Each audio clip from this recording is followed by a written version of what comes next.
আকুল হয়ে শত বৎসর ধরে রাধা রানী আমার ক্রন্দন করছে, তবু সে ক্রন্দনের শান্তি নেই। এতদিন ধরে কৃষ্ণের বিরহে কেঁদে কেঁদে রাধা রানী আর কাঁদতে পারছেন না। ভাগো, শত বৎসর কৃষ্ণ বৃন্দাবন ছেড়ে চলে গেছে, দ্বারকার রাজা হয়েছে। রাধা রানী জানেন না তার বধূ কেমন আছে, ভগবান শ্রীকৃষ্ণ কেমন আছে রাধা রানী তা জানেন না। তাই কৃষ্ণের বিরহে আকুল হয়ে ক্রন্দন করছেন রাধা রানী আমার। কাঁদতে কাঁদতে আর কাঁদতে পারছেন না, তাই মাটির উপরে সুন্দর করে কৃষ্ণের মূর্তি অঙ্কন করছে। কিভাবে অঙ্কন করছে? রাইধুনি আমার, ধুনি আমার আকিয়া সে কোটি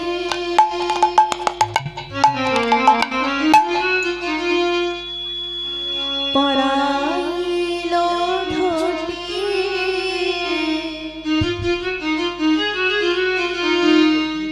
কত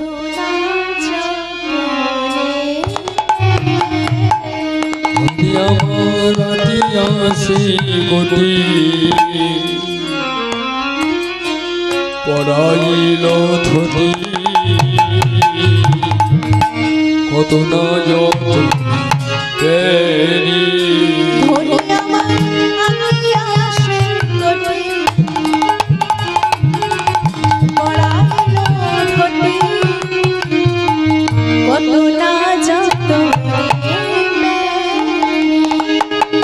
আখিয়াসি কোটি পড়াইল ধটি কত না যত তেরি। এমতো অবস্থায় রাধা রানীর প্রিয় সখী ললিতা এসে বলছে, রাধে, এই রাধে, তুই কি করছিস? তুই তো গুরু ধরে আঁকা শিখেছিস, জানিস না কোন মূরতি আঁকতে হলে নয় বদন থেকে আঁকতে হয়, নয় চরণ থেকে আঁকতে হয়, কোমর থেকে তো যে মূরতি আঁকতে নেই। তাহলে কি তুই মূরতি আঁকা ভুলে গেলি রাধে? তাহলে কি তুই মূরতি আঁকা ভুলে গেলি?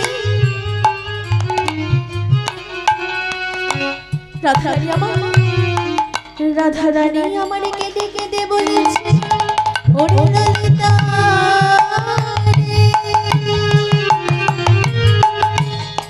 আমি প্রথমে ভেবেছিলাম গোবিন্দের চরণ থেকে মূরতি আঁকা শুরু করিব,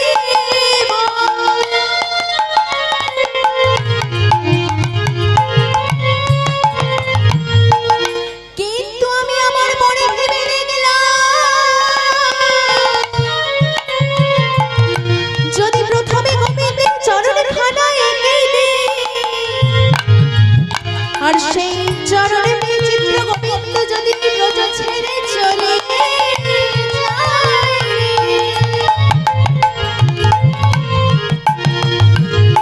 ললিতা রে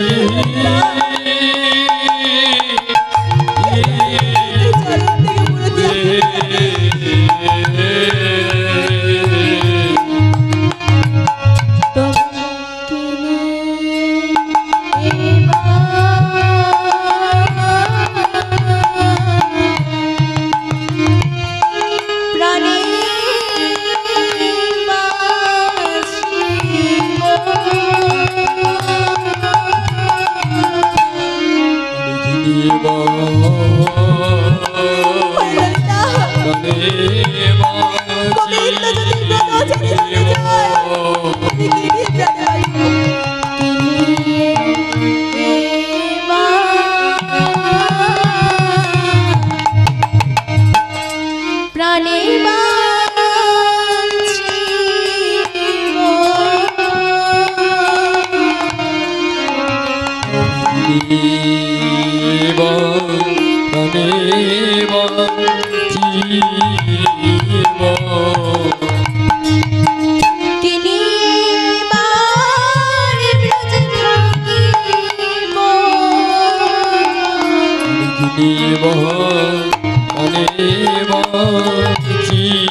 মূর্তি আঁকিনি রে ললিতা, তাই তো আমি গোবিন্দের কোমর থেকে মূর্তি আঁকা শুরু করেছি। মাগো, কোমরের ওপরে কি আছে গো? নাভি, তাই না? রায়ধনী আমার কত সুন্দর করে গোবিন্দের নাভি অঙ্কন করছেন দেখুন। এবারে নাভি সরোবর আঁকিল তার পর, কত না যত্ন করি নাভি সরোবর আঁকিল তার পর, কত না যত্ন করি। নাভি সরোবর আঁকিল তার পর, কত না যত্ন করি। নাভি সরোবর আঁকিল তার পর, কত না যত্ন করি। এবারে বাবা দুটি আঁকি ছলো ছলো মুরলীর সেবনে। এবার বাহু ছলো ছলো আছি মুরলীর শিবনে। আগো, গোবিন্দের বদনখানি অঙ্কন করছে। বদনের নিচে কি আছে গো? কণ্ঠদেশ, তাই তো? আহা, শাঁখের গায়ে যেমন গোল গোল কাটা কাটা দাগ থাকে, ঠিক সেই রূপ করে রায়ধনী আমার গোবিন্দের গলাখানি অঙ্কন করছে।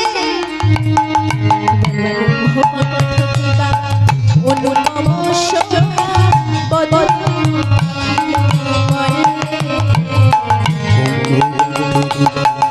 অনুপম শোভা বদন আঁকিল পরে। অনুপম শোভা বদন মন্ত্র দিবা অনুপম শোভা বদন আঁকিল পরে। রায়ধনী আমার গোবিন্দের বদনখানি অঙ্কন করে সেই বদন নিয়ে কথা বলছে। মাগো, শত বৎসর গোবিন্দ বৃন্দাবন ছেড়ে চলে গেছে।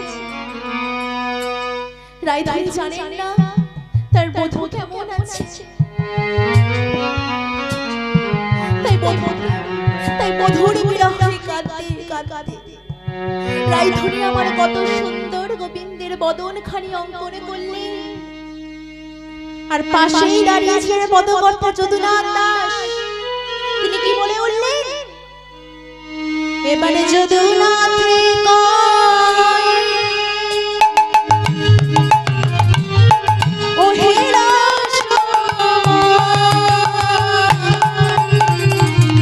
যদুনাথে গয়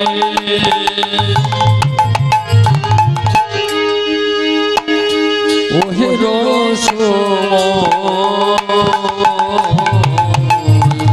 আসিয়া দেখো না দেখা, একবার আসিয়া দেখো না দেখা, আসিয়া দেখো না হেথা, একবার আসিয়া দেখো না হেথা। তুমি একবার এসে দেখে যাও হে, একবারে দেখে যাও হে। একবার এসে দেখে যাও হে। তুমি একবারে দেখে যাও হে। রাধা রানীর একই দশা, একবারে দেখে যাও হে। রাধা রানীর একই দশা, একবারে দেখে যাও হে। রাধা রানীর একই দশা, সে কি ক্ষমা বিনা রইতে পারে?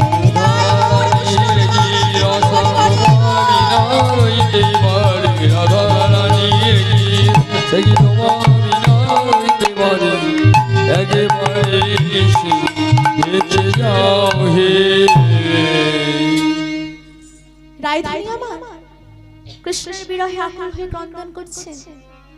এদিকে দেবশ্রারদ তিনি মনে মনে ভাবছেন, অনেক দিন ধরে আমার মনটা বড় অশান্ত।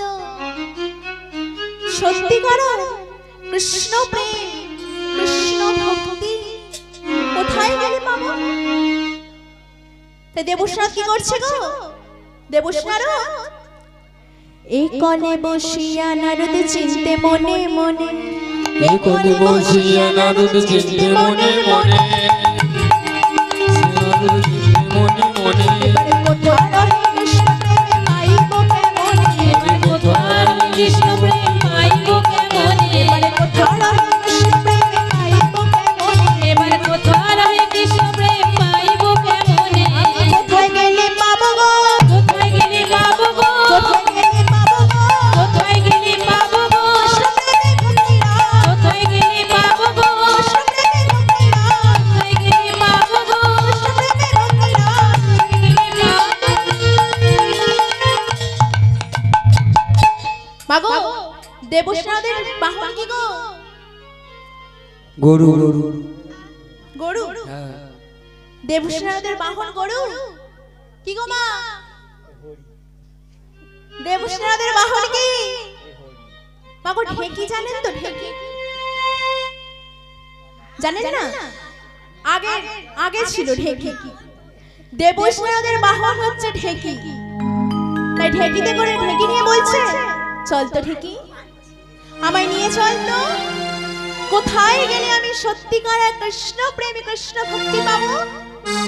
আমায় নিয়ে চল না বাবা। বাবু দেবসেনা ঢেকিতে করে চলেছে কিভাবে? ওরে বাবা ঢেকি রে,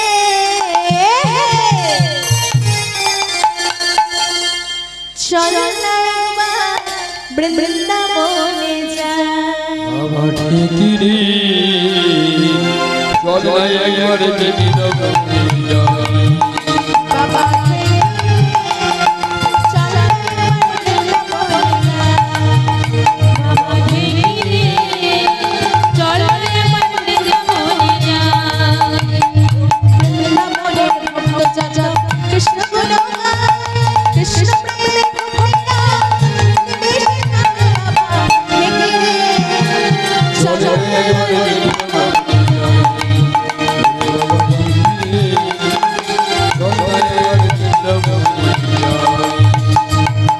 এত চিনতে দেবী ঋষি ঢেকিতে যাবিয়া, এত চিনতে দেবী ঋষি ঢেকিতে যাবিয়া, এবার দেখিতে দেখিতে চলে উল্লাসিত হইয়া, দেখিতে দেখিতে চলে উল্লাসিত হইয়া, দেখিতে দেখিতে চলে উল্লাসিত হইয়া, দেখিতে দেখিতে চলে উল্লাসিত হইয়া। বৃন্দাবনের মাঝখানে ঢেকিল বামনে, এবার চলো নারদ ঋষি বেরোয় তখনে, এবার চলো নারদ ঋষি বেরোয় তখনে, তত দেবী ঋষি ছাড়া বানা যায়, তত দেখি বেশি জানা যায়, তত দেবী ঋষি ছাড়া বানা যায়। ওইয়া তত দেখি বেশি জানা যায়। এবারে কোথাও তামাশা লাগে গুণগান, এবার কোথাও তামাশা লাগে গুণগান, এবারে কোথাও তামাশা লাগে গুণগান। কোথাও তামাশা লাগে গুণগান। আমরা জ্বলে কেন যাই গো, অঙ্গ জ্বলে যায় গো, জ্বলে কেন যাই গো, জ্বলে যায় গো, জ্বলে জৌড়াই রাইতে যাইয়া, জ্বলে যায় গো, জ্বলে জৌড়াই রাইতে যাইয়া, জ্বলে যায় গো, জ্বলে জৌড়াই রাইতে যাইয়া, জ্বলে যায় গো, জৌড়াই রাইতে যাইয়া। জ্বলে যায় গো। দেবসেনা দেবী কোদিকে তাকে বলছে, আমি বৃন্দাবন এলাম মনের জ্বালা দূর করার জন্য, কিন্তু বৃন্দাবনে সে কি দেখছি আমার অঙ্গ যে চলে যাচ্ছে। মাগো এটা কিসের তামা সারা বৃন্দাবনে ছড়িয়ে পড়েছে? দেবসেনারও কিছুক্ষণ বৃন্দাবনে ঘুরে জানতে পারল এটা হচ্ছে রাধা বিরহের তাপ। শ্রীমতী রাধা রানী আমার কৃষ্ণের বিরহে আকুল হয়ে ক্রন্দন করছে, আর সেই ক্রন্দনের তাপে সারা বৃন্দাবনে ছড়িয়ে পড়েছে। তাই দেবসেনা তো মনে মনে ভাবছে, এই আমি নাকি শুধু ত্রিলোকের মধ্যে ক্রন্দন বাঁধিয়ে দিই? মাগো কোথাও যদি ঝগড়া হয় সেই বাড়ির পেছনে গিয়ে তিনবার বলবো, কি বলবেন বলুন তো?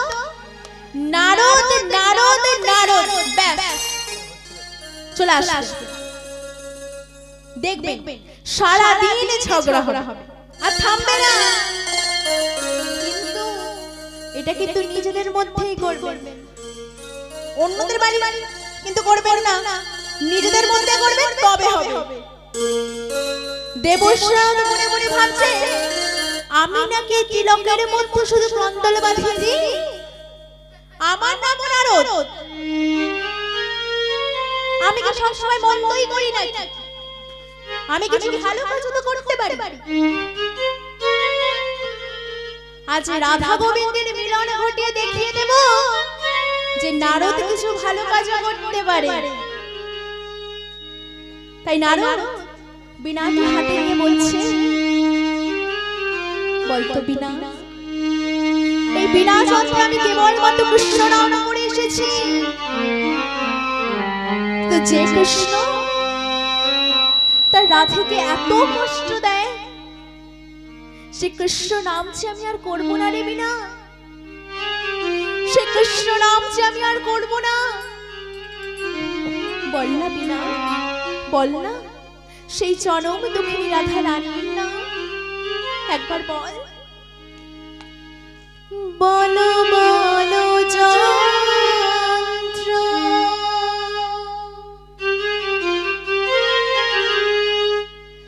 রাধা নাম মন্ত্র,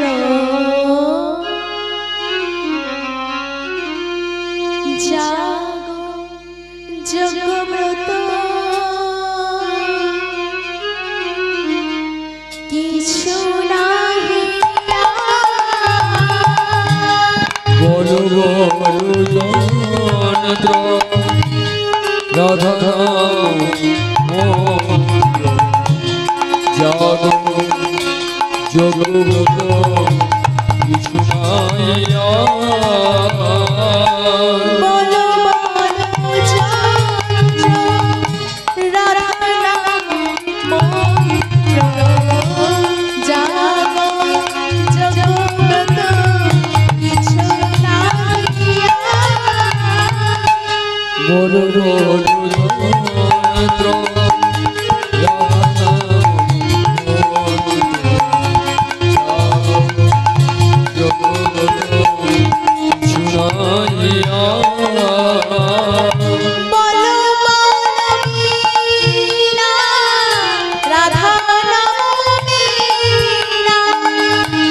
বলো বলো বীণা রাধা নাম বীণা, বলো বলো বীণা রাধা নাম বীণা, বলো বলো বীণা রাধা নাম বীণা। এই ত্রিভুবনে কি আছে বলো বলো যন্ত্র রাধা নাম মন্ত্র, জগবত কিছু নাই আর। বলো বলো যন্ত্র রাধা নাম মন্ত্র, জগবত কিছু নাই আর।